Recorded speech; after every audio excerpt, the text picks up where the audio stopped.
Y'all, this top is so cute. Hey y'all, welcome to my channel. I'm Patrice, and today we will be making this sequin applique top. Now, this looks super fancy, but it's super doable.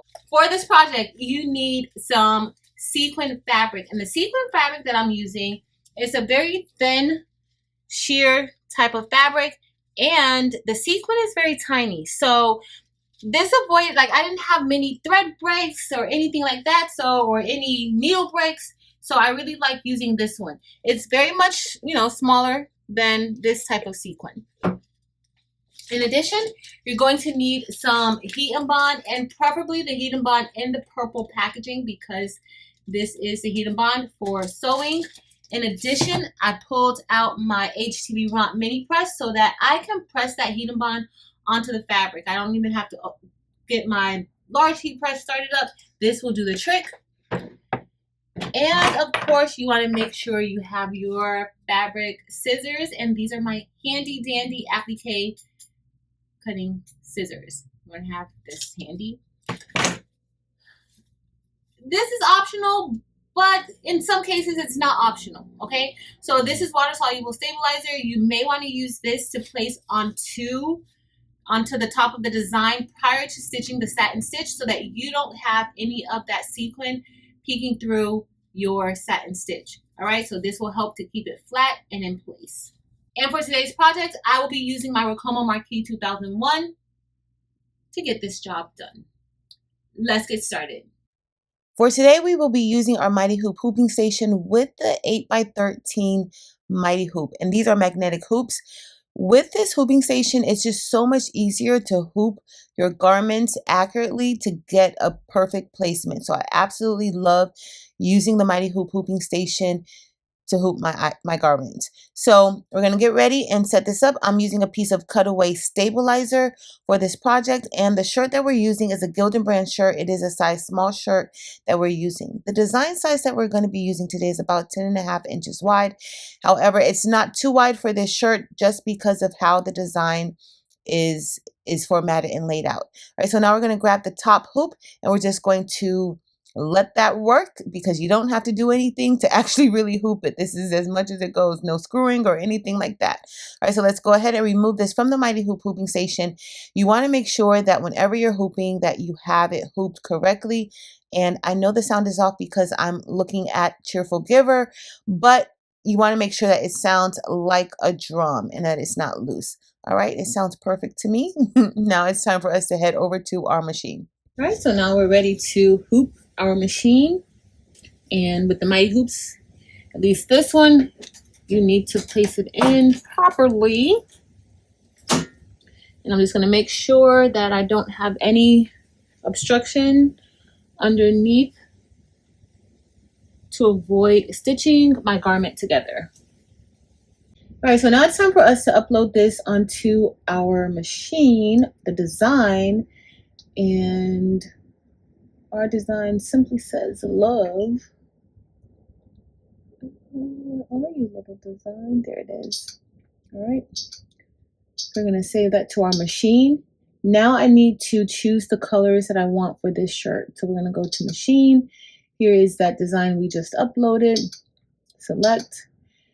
And this is going to be an applique design. So I need to decide which colors I want. So select colors. I have it broken down into a few colors. So of course we need to do the placement stitch, and the placement stitch, let's make that, let's do it red. Red has been my go-to color right now for the season. And we're going to do another red, and then we're going to do a red. Let's do a red fill. A red satin stitch. All right, so for that first heart, let's go with white. We'll do white, and then we'll do pink. Let's do, I'm thinking like this nice soft pink for those two. All right, let's click save, and we're all good. Now we're going to go to setup mode so that we can trace the design, and now we're going to head to the hoop. All right, we're gonna do trace design. It's moving to the first needle. Let's trace it and see how it goes. It's gonna take up most of this hoop.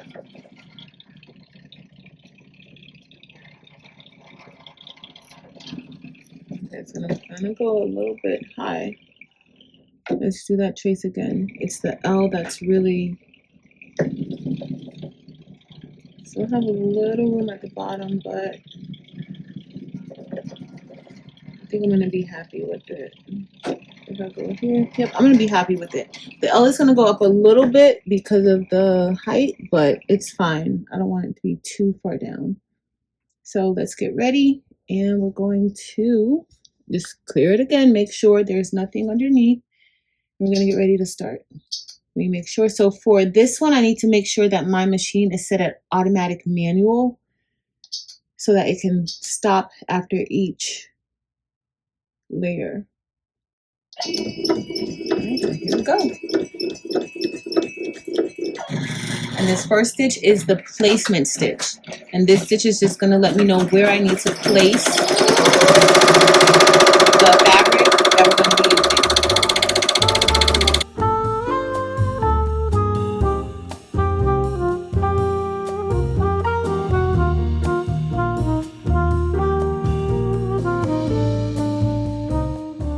All right, y'all, we're done with the placement stitch. Now, this part can be done prior to even beginning the project. I'm doing it in the middle of the project, so I need to get the fabric, and this is the fabric that we're using, the sequin fabric, and I just want to cut it to size so that I can be able to place this piece of fabric on top of that placement stitch. This is very important. You want to make sure that you know the size of the area of the placement stitch so that you can have enough fabric to cover whatever you need to cover. So that's what we're doing now, and then I'm going to grab some of the Heat and Bond, and I'm using the Heat and Bond in the purple pack. You want to use that one because it is the sewable version of the Heat and Bond. You don't want to gum up your machine. And I'm just sizing that too and cutting out that piece to fit my fabric. Once I'm done cutting out the Heat and Bond to size, I am then going to grab, you can use an iron, you can use your heat press. I'm going to grab my HTV Ront new mini press. And I did place a piece of parchment paper on my board because I don't want any of that adhesive seeping through or anything like that. So I do like to do that. So I'm just going to take my HTV Ront mini press and heat up the back just so that that can heat up and glue or stick to the fabric. All right, you want to make sure that you are ironing on the paper side of your Heat and Bond. Once that cools off, I'm then going to peel the backing off, and you want to make sure you do this prior to placing this back onto your machine. And this is what this will look like. This material is very thin, and I think it really makes a good sequin for these types of projects. I do prefer the chunkier sequin, but this looks just fine. It looks really, really good. All right, so now we're going to head back to the machine, and we're going to place the fabric on top of that placement stitch. You want to make sure that you pay attention and cover the entire placement stitch. Now, if you want to glue it down with some of the temporary adhesive or adhesive spray, you can, but I didn't feel like I really needed to. This fabric was heavy enough to just stay in place for me. All right, so now we're ready to begin the tack down stitch. And this stitch is what will make sure that that fabric sticks to the material, sticks to your shirt. Okay, so this is the tack down stitch. This is the second part of doing an applique.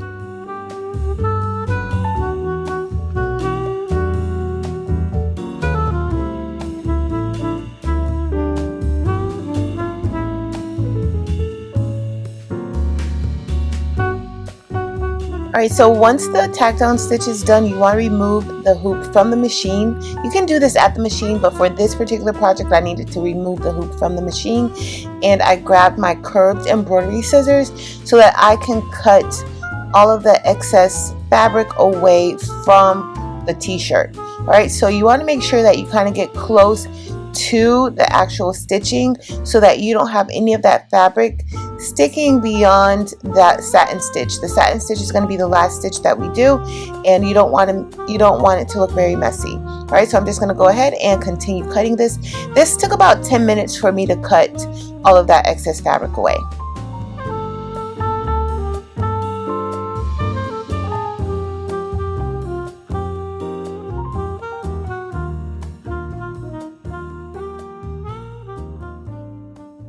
Cutting sequin can be very messy, so I grabbed my handheld vacuum and just cleaned up our hooping area because you don't want those shards of sequin all over the place while you're stitching.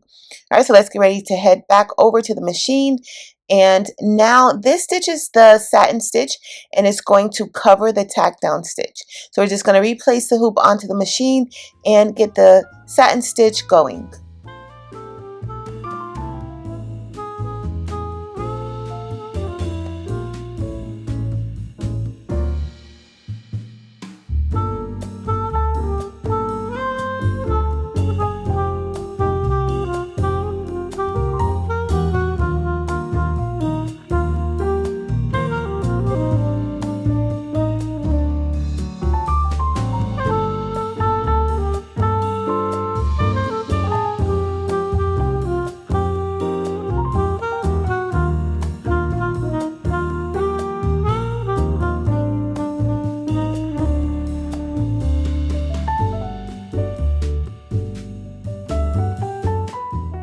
Y'all, this looks so pretty.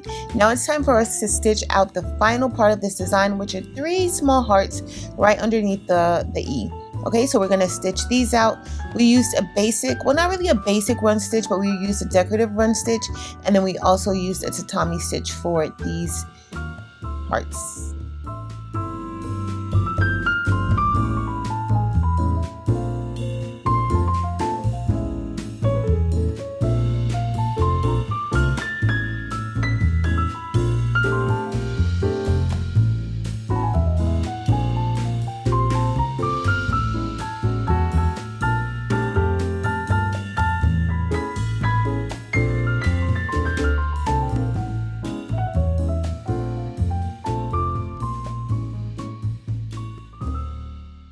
All right, guys, now that we're done, it's time for us to remove our hoop from the embroidery machine and head back to our table so that we can clean everything up and finalize this shirt. So we're going to remove the t-shirt from our mighty hoop, and once we're done with that, we're just going to grab our scissors so that we can begin cutting away the cutaway stabilizer in the back. But y'all, this looks so gorgeous. I love how this came out. You always want to be careful when handling the mighty hoops because that magnetic force is strong. All right, so this looks good. Let's go ahead and flip this shirt inside out. Once we flip this shirt inside out, now we're going to begin cutting around the design. We want to remove all of that extra cutaway stabilizer, and you want to be careful because you don't want to cut your shirt. So I'm just cutting it like this. I like to pull the stabilizer away from the shirt so that I can get a clear view of the actual t-shirt so that I don't cut my shirt because I've cut it before. All right, so I cut away as much as possible, leaving a little bit around those edges, and now we're turning it back right side out. I grabbed my pressing pad so that I can get ready and press that shirt. Remember, we have heat and bond on the back of that sequin, and that the other side of the heat and bond needs to be activated. So I'm grabbing my HTV Romp mini press, and I'm just going to press this so that it can be heated onto the shirt. Now you can use an iron, you can also use your heat press. I'm using the HTV Romp mini press because it's what's handy, and it's super easy for me to just quickly grab it and press, and it heats up very quickly. Once I'm done pressing the front, I am going to turn the shirt inside out again so that I can hit it from the back. And the reason why I'm doing that is because the sequin is pretty thick, right? The mesh material underneath is thin, but that sequin is pretty thick. And I just want to make sure that it's getting a nice amount of heat and it's going to actually stick to that shirt the way that we need it to.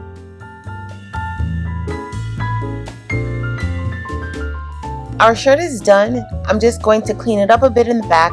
You can also add some tender touch to the back of the design just to cover your stitching and just to make it feel, you know, nice and smooth in case you don't like the feeling of the thread and the satin stitch on your skin. You can do something like that. But nonetheless, we're all done. And we're going to turn this right side out, and y'all, this looks absolutely beautiful. I love how this came out.